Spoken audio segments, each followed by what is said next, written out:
কি শুনি সবচেয়ে দামি?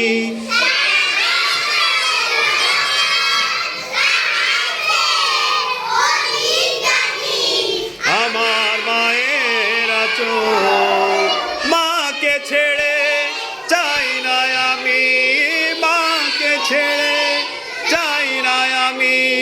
হীরা মানিক কত শত, আমি চাঁদকে বলি তুমি সুন্দরে নও আমার মায়ের মতো।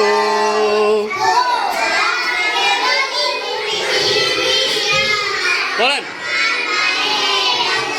মা যে হলো প্রেম মমতায় বিধাতার সেরা উপমা। হয় না কভু মায়ের সাথে অন্য কারো তুলনা। মার পরশে যায় যে মুছে, মার পরশে যায় যে মুছে সকল বেদনা যত।